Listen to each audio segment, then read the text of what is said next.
And thank you to Governor Wolf for visiting Family First Health on this beautiful day to focus on equity in vaccine distribution. I'd also like to thank other elected officials that are here today and our partners who were able to join us this morning, and I believe some of the members of our board of directors for Family First Health. So welcome.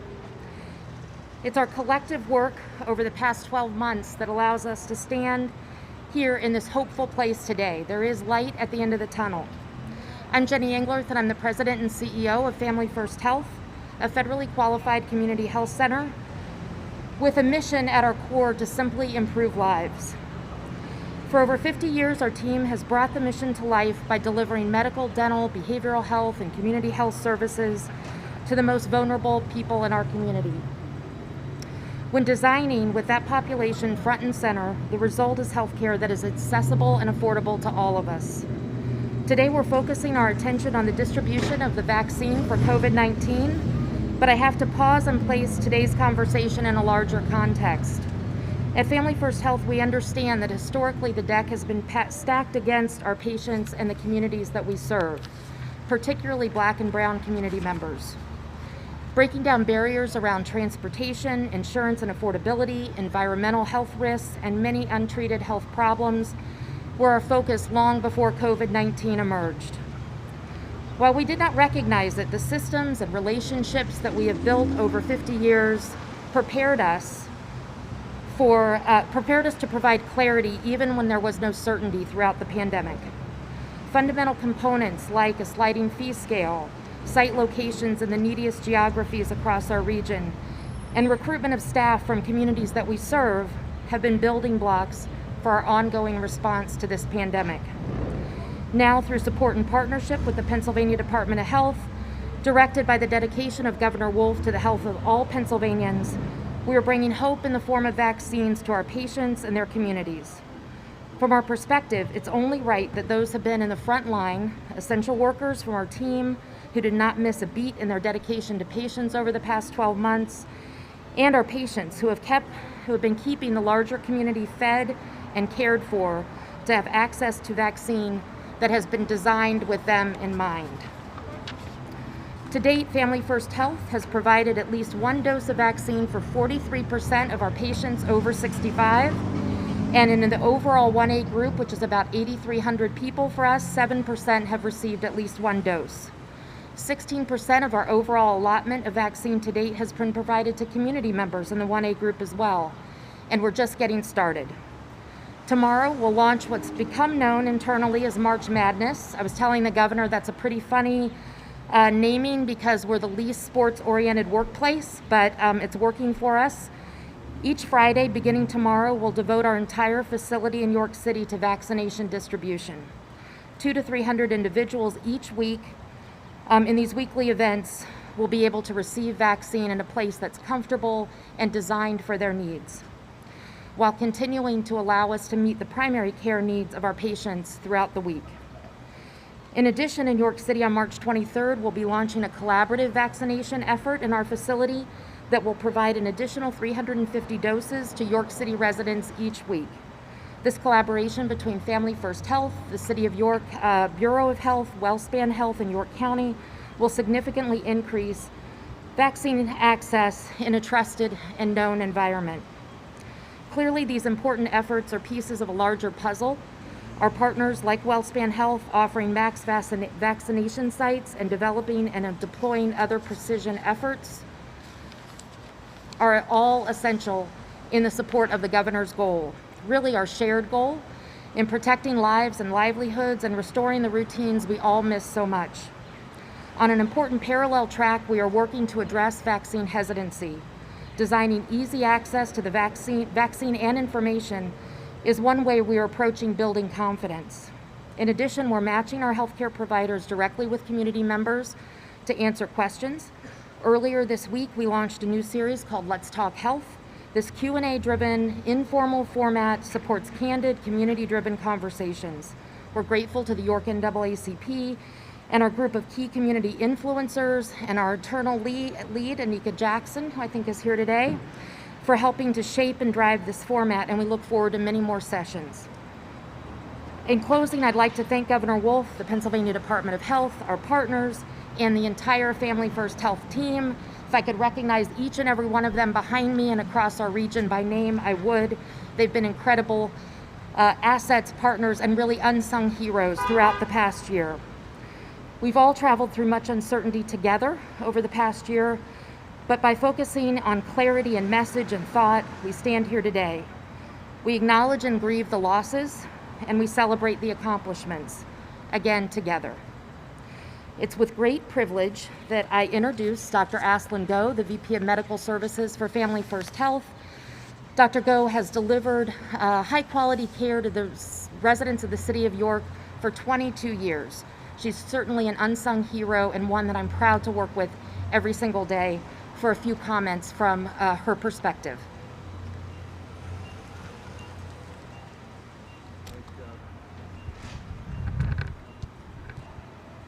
Thank you, Jenny, for those kind words. Good morning, everybody, and welcome to our city of York. Welcome, Governor Wolf and your staff. This past year saw most, if not all, states in America devastated by a fever that was brought about by a newly evolved virus. We all know is the coronavirus. In the counties that we serve, including York, Adams, Lebanon, Lancaster, we saw a rise in the positivity cases go from single digits in the spring of 2020 to double digits in the winter, where it peaked at 42%. That's a lot of people. That's a lot of positive COVID cases. And with this increase in cases came with the rise of total number of lives lost. We all see that in the evening news and cable news, as well as the number of lives changed due to morbidity. Our lives too have changed. How we lived, how we worked, how we saw patients, how we studied, how we interacted with each other, how we entertained ourselves, how we interacted, and how we stayed safe and how we stayed healthy. That all changed. What didn't change was our presence in the community. We stayed, and we stayed open. We didn't close. Out of our 7 sites, we have initially consolidated to 3 sites until more sites were open when it was safer to do so, and until all sites were open. But we never closed. So we were the constant. And though we saw lesser patients in our offices during the lockdown, we stayed connected, even if virtually, checking on our patients' health condition, checking if they have enough medications to take during the pandemic, checking if they have correct medications to take, because that too is important, as well as checking if they have food or the ability to get food, water, other essentials, making sure that they have masks, wipes, hand sanitizers, soap, and also providing accurate and up-to-date information regarding the infection. Also, during the time when we had a shortage of testing kits, where everybody was, when it was chaotic and confusing, we made sure that we provided accurate information to our patients. In fact, I'm proud to say that with the guidance and incredible foresight of Jenny, we early on incorporated COVID testing in our practice instead of rerouting patients to other places to get the testing. Our offices are familiar to the patients. Familiar means comfortable, and they would come to us and we would provide the services. So that was important, because during that time it was chaotic situation. And in short, we serve as the familiar and trusted big sister and big brother to our patients, if you will. As we are now in the vaccine distribution phase of the pandemic, our focus understandably is to get those shots in those arms. the more the better, the healthier. As I heard Miss Dolly Parton say last week when she got her shots, she said, I'm old enough to get it, I'm smart enough to get it. So, if you didn't get it yet, listen to Miss Parton. Anyway, simultaneous to vaccine distribution, we work hard on getting back to the maintenance of health. As we were sidetracked because of COVID, the cases of cancer didn't go down. The cases of diabetes or hypertension or stroke or heart attack really didn't go down. In fact, it may have become worse because patients tended to delay seeking help because of the fear of being outside. I just want to share a short story. I saw a patient the other day, Tuesday, and throughout 2020, we were connecting via virtual care, and he had lost his sister earlier on in the pandemic. His sister lived in New York, and within 48 hours of diagnosis of COVID, she passed away. My patient couldn't visit. At that time, New York and New Jersey's numbers were exploding, so he stayed put. And the impact of that has to sink in, right? Your family member, your sibling died, and you can't visit even for the last rites. And I saw him 2 days ago, and as I was discussing the vaccine, COVID vaccine, the availability of it, the trial studies, etc., before I even finished, he said, when's my appointment, Dr. Go? When is my turn? When will I get it? So our patients want to get the vaccine. They want to get healthier. They understand that vaccines do not save lives. Immunization does. So let that sink in. You have to be immunized. You can't let the vaccine just stay in the cabinet or the refrigerator as storage. So now, it is my great pleasure to introduce our Honorable Governor Thomas Wolf.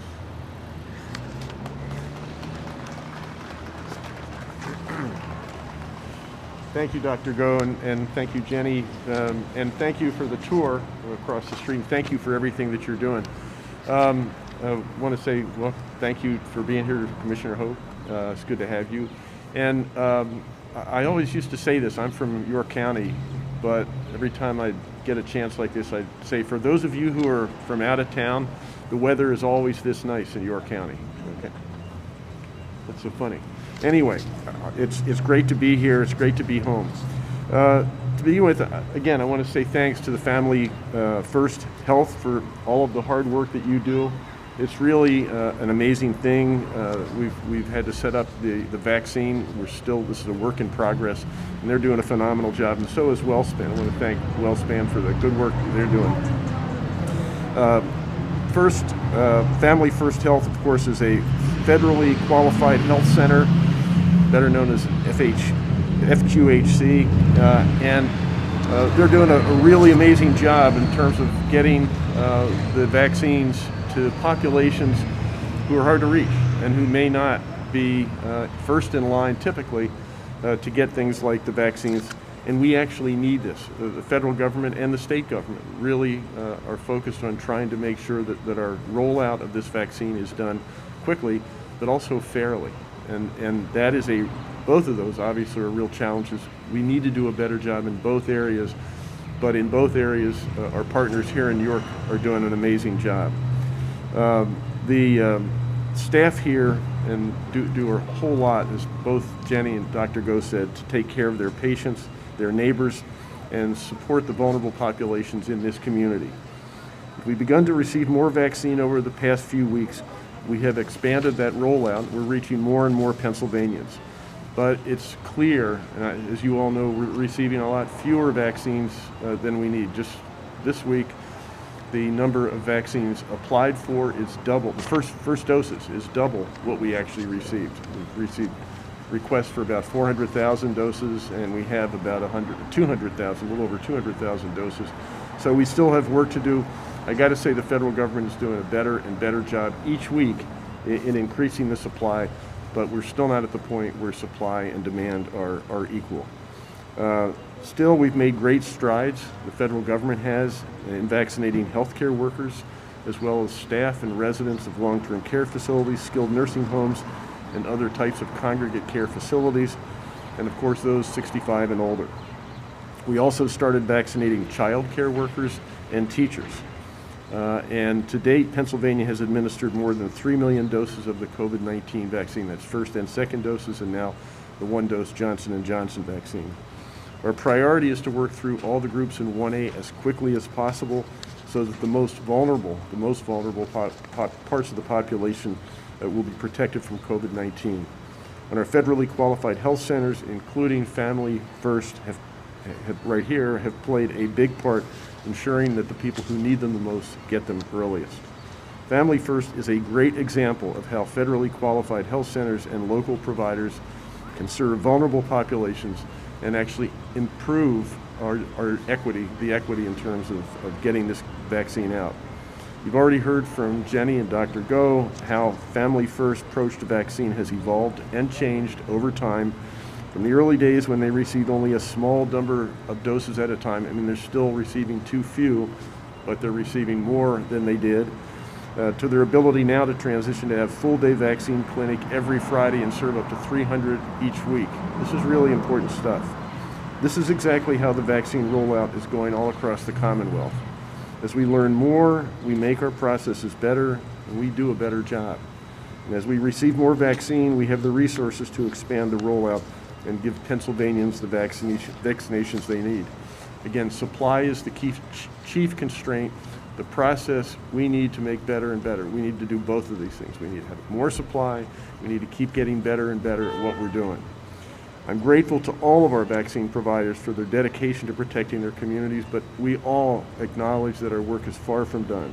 We're going to continue to learn, we're going to continue to adapt, and we're going to continue to improve together. And as we do this, more and more Pennsylvanians will be vaccinated quickly and fairly. We're getting closer to that light at the end of the tunnel that everyone's talking about. And it's not just the nice weather, it's also that we're getting more and more vaccines.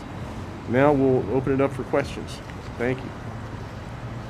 Questions? Yeah. One of my questions is... Oh, sorry. Sorry. You're next. Oh, I'm sorry. One of my questions is the state agreeing to wait to move on to Phase 1B until all of the counties have worked through Phase 1A? And if that's the case, are we going to see a redistribution of the vaccine to counties with higher populations? It's a good question. We have not made a formal decision to move. Some counties are moving faster to 1B than others, and we have not made any distribution allocation decisions based on how fast people are moving through 1A. So counties then are kind of able to move to Phase 1B if that's what they see fit. They don't really have to wait right now for that go-ahead from the state? If they've moved, we have the rule in Pennsylvania is no vaccine should ever be thrown out. So some places are doing that by going officially to 1B. Some are saying if, like in the snowstorm, they had some left over at a Rite Aid, they were putting the vaccines into people who were in no priority list. Yes, now. Governor Earl, Seth Kaplan for ABC 27. You talked about the importance of moving quickly, but also fairly. Right. Seems like part of the issues early on were maybe about the complexity. Is there a trade-off between those two, and how do you get that right? And then just also, anything that has surprised you most in terms of the difficulty as the state has sort of struggled to become middle of the pack now among states? Okay, the first one on fairly, part of the interesting thing there is how you define it. We need to continue to do a good job with that, but it's how you define it, and we need to get vaccines into the arms of people, I think, who are most vulnerable. We also need to prioritize other things like this past week, teachers. The federal level, The president talked about that, and we started doing that here in Pennsylvania. So it depends on your definition of fairness and how you're measuring it. If you don't think our kids should get back into the classroom, then you probably think that Pennsylvania is doing the wrong thing by making teachers a priority. If you don't think that frontline healthcare workers or people 65 and older really deserve to get in line early, then our ability to deal with that population and our focus on that, you might look and say, well, that's not fair. Maybe we ought to be looking at, say, well, I don't know why I say this, counties, population of counties, and how that's distributed, regardless of how your seniors population is, or regardless of how your educators are. So, we're trying to do this fairly. We're also, again, talking with the patients across the street, the clients here. How can we get to populations that have been historically hard to reach? If you look at that from one point of view, you might say, well, that's unfair. You're giving privilege and priority to some folks based on your own definition of vulnerable. So again, it's sort of in the eye of the beholder. We're trying to do everything we can to be fair. We also I have to acknowledge that the state, we're still learning as we go. As I said, we need to do a better job. We need to do a better job in getting it out quickly. We need to do a better job in getting it out fairly. I think we're right around the national average in terms of percentage of the population that has actually been inoculated. I want to be above average. What was your second question?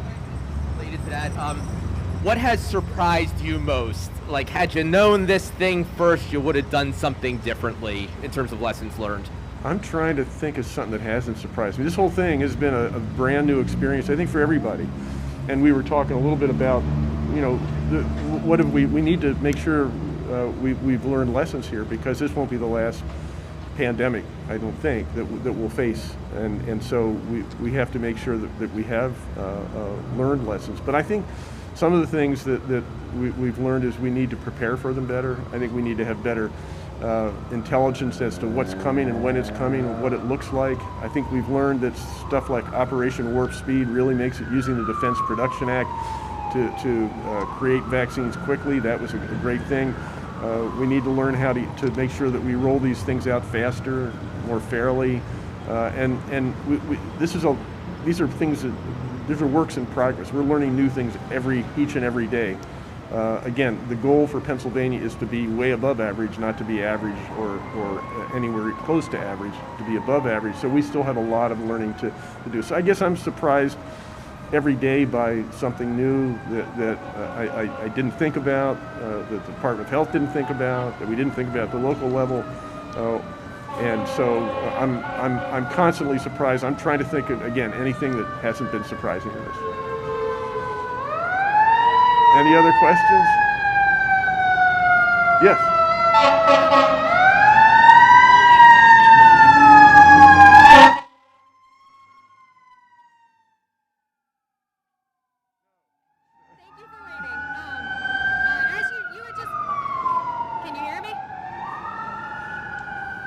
Can you hear me?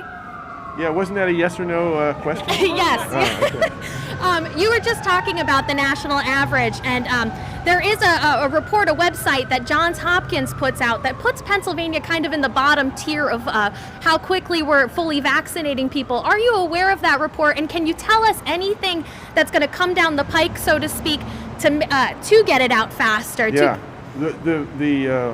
As I say, we're not satisfied. I'm not sure. Some have put us sort of in the middle of the pack. Some, I think early on we were at the bottom, like 47th or something like that. So we're getting better, but we're not. I am not satisfied. So we're always looking for ways to do better, which is one of the reasons I keep coming around to places like this. I think, again, WellSpan, Family First, places like this are doing a good job. And I think we need to learn from what they're doing. I hear generally good things about what's going on in places like York County. We have a lot to learn as to how we do this. So Pennsylvania is not resting. I haven't seen the specific report you're referring to, but if you want me to acknowledge that we need to do a better job, I'm there. We need to do a better job. Sure. Okay. I was just going to say, do you ever feel that, the burden is kind of falling on you guys to to get it out faster, or you get a lot of criticism. How do you respond to that? I think it's deserved.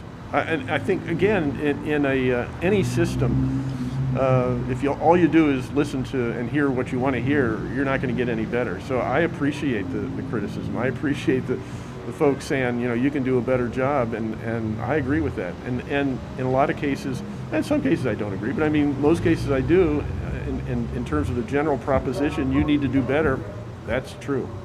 So I appreciate that, and I appreciate the suggestions for improvement. That's why, again, really appreciate coming to places like this, because I think we can all learn a lot from the good things that are happening here. Mm-hmm. I think right over here. So, just to clarify, so at this point, there are no specific ideas that you know for sure you want to do to better roll out vaccines at a quicker pace? It's still in like this learning phase. We're just exploring what you could do. No, I definitely want to do things to make the rollout faster. I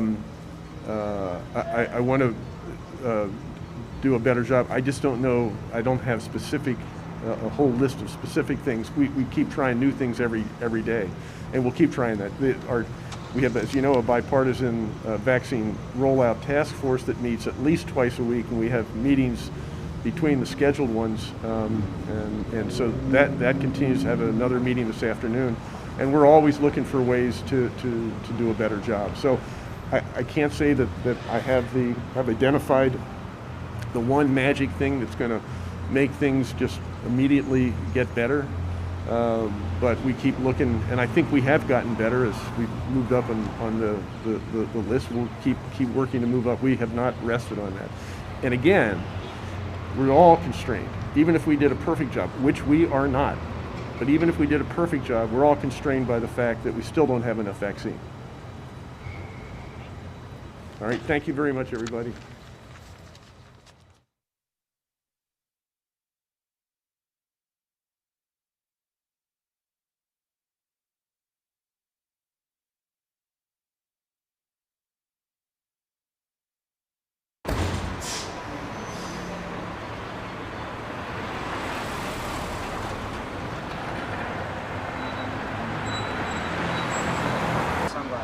I know. My sunglasses, my regular glasses.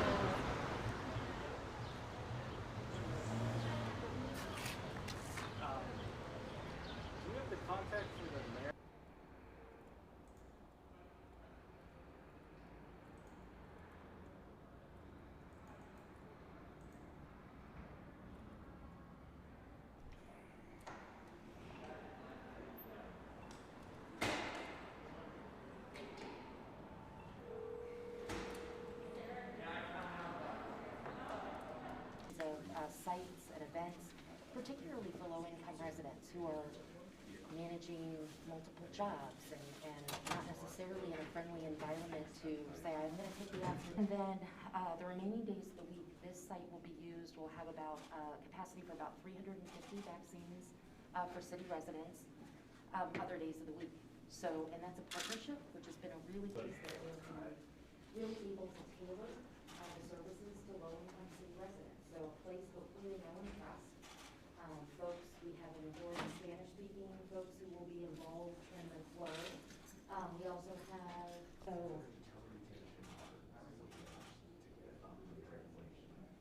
we have a couple strategies. Some are in partnership, so Wellspring is piloting some efforts to even do kind of implement and include this still needs to get to this person.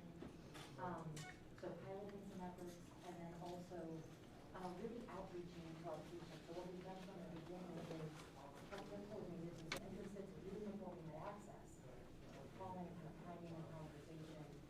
And I think the most interesting thing that we heard, or important takeaway from our patients, is that they kind of Depends on the counties where we are serving also. Right.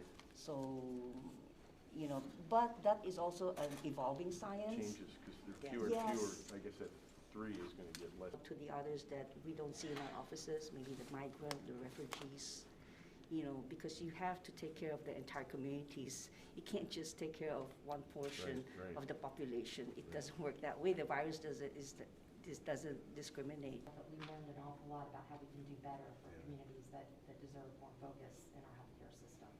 Even for a federally qualified health center, there was, that we thought that was our focus, and it was, but there were tons of learning